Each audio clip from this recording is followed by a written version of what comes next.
second-year safety Calvin Pryor, who played for Rex Ryan last season, wasn't a very big fan of Rex doing his Tuesday press conference in a Clemson helmet, tweeting the following: "The guy does anything for attention." When asked what he thought of the tweet, Rex had this to say. He's right.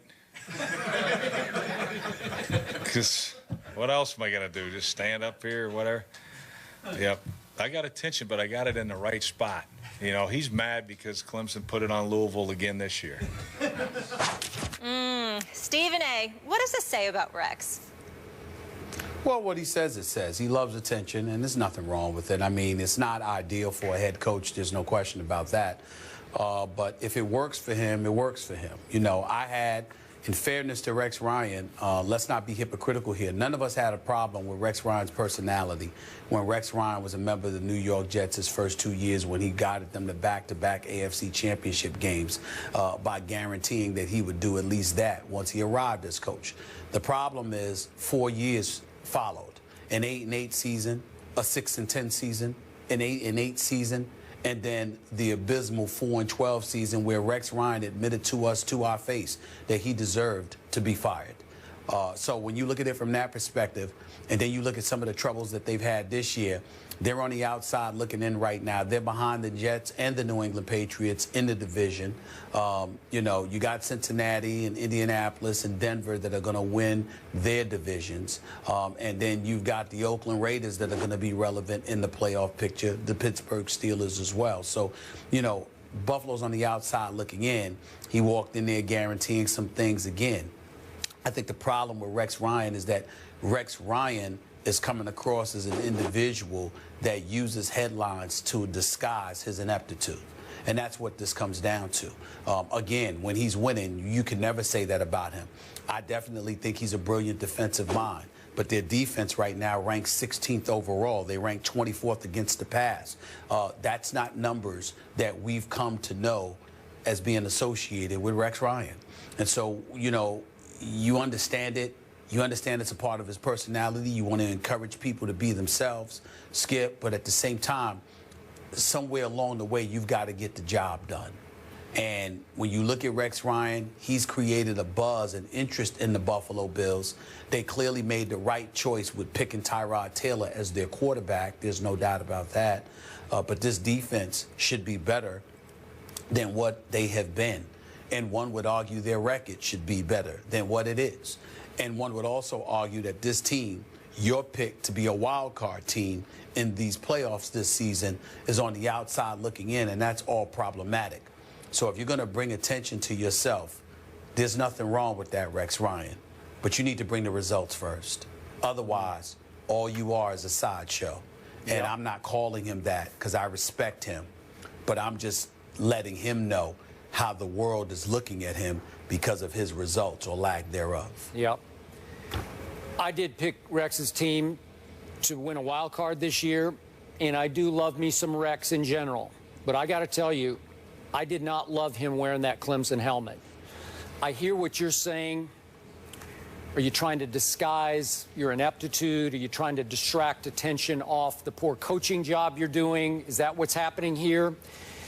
I also think, and remember I asked Rex to his face about this when we were at Bills camp, are you sometimes guilty of making it more about you than about your team? Is it productive showmanship on your part to create buzz around the Buffalo area, or is it just flat-out egomania on your part? Have you gone over the edge into Rex Ryan, superstar coach, even though you don't have the credentials to back it up? You're certainly one of the most recognizable coaches in the National Football League. You're certainly one of the most talked about coaches. Why is that? Because you'll wear a Clemson helmet to a press conference.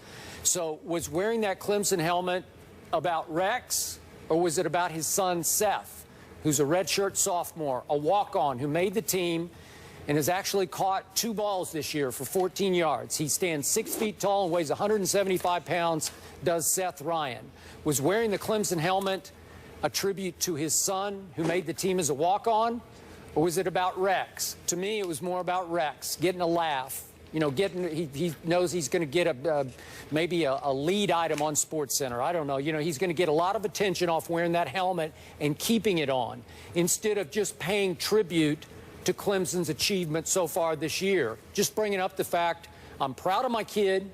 He walked on. He made a team that right now is the best team in America, and I'm proud of him. You could just throw that in there at the end of the press conference. Everybody'd say, thank you very much, great. That would work. This doesn't work for me. This is more about Rex and about a week in which he knows he's going to get a lot of attention because he's returning to the Jets. Is he trying to take some pressure off his team versus the Jets? I don't know. I don't know. I just think in the end, it's what I asked Rex to his face about. Is it more about you than about your players? And I think at some points in that locker room, they're saying, what about us? Are we stars or are we not stars? Is it all about our star head coach, the showman that is Rex Ryan? That's how I take that one. So I didn't like this one, Stephen A. I just thought it was crossing the line. I didn't think it was crossing the line, but I didn't like it because I think it's unnecessary. And more importantly than unnecessary, I think it's not the priority. You see, I think the priority should be having your team ready to rumble.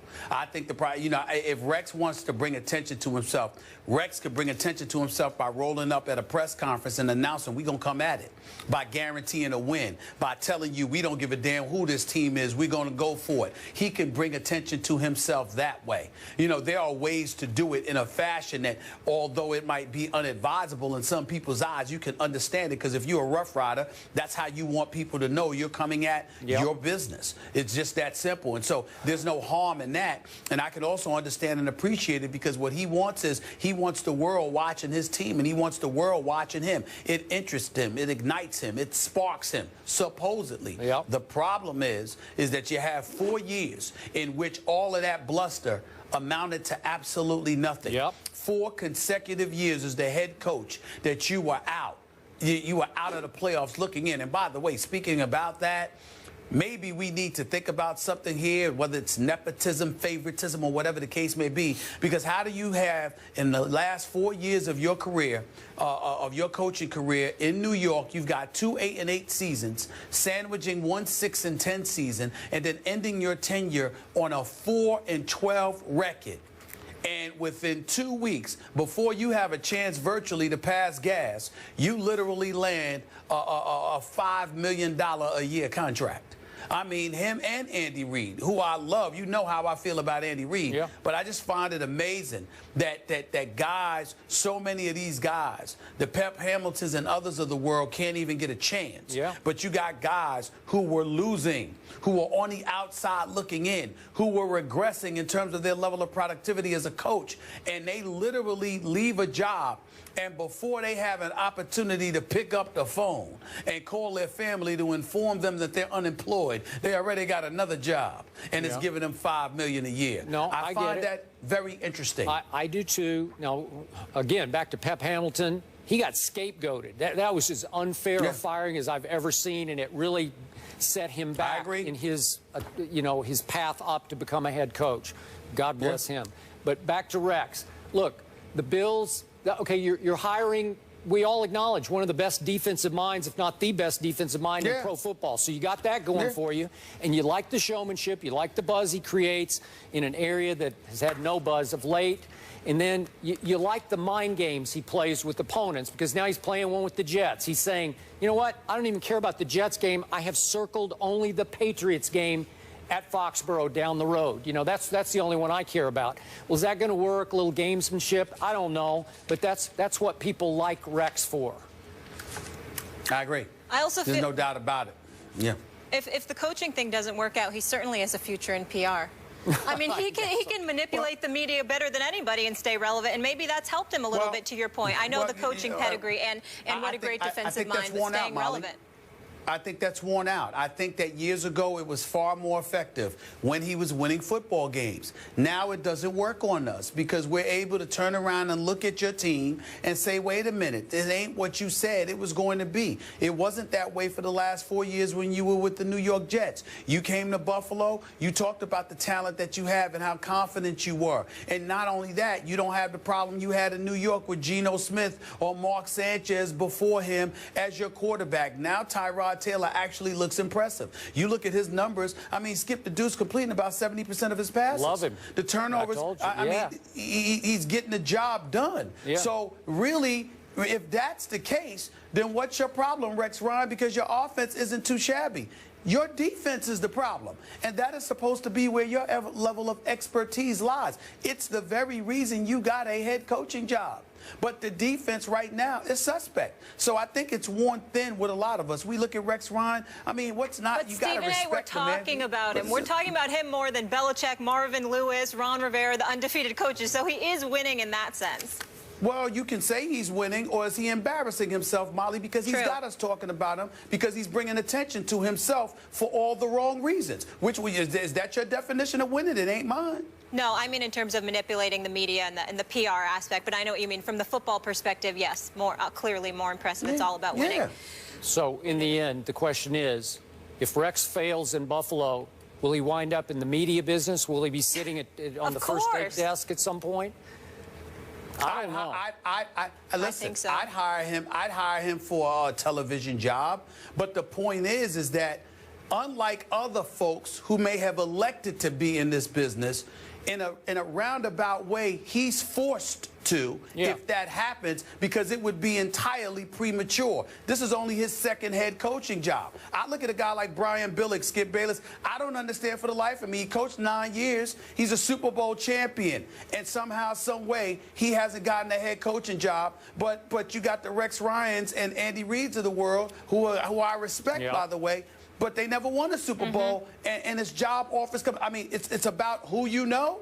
I mean, that clearly appears to be the case. And I'm not saying I don't know Brian Billick from a can of beans. I'm just saying that I see him and I see the words Super Bowl champion. But somehow, some way, he's an analyst in television, and Rex Ryan is coaching and bringing attention to himself during press conferences. I have something wrong with that picture. I want winners. I think maybe Brian Billick. Yeah, Brian Billick might have just decided this is a lot easier to analyze games than to actually have to coach games. Right?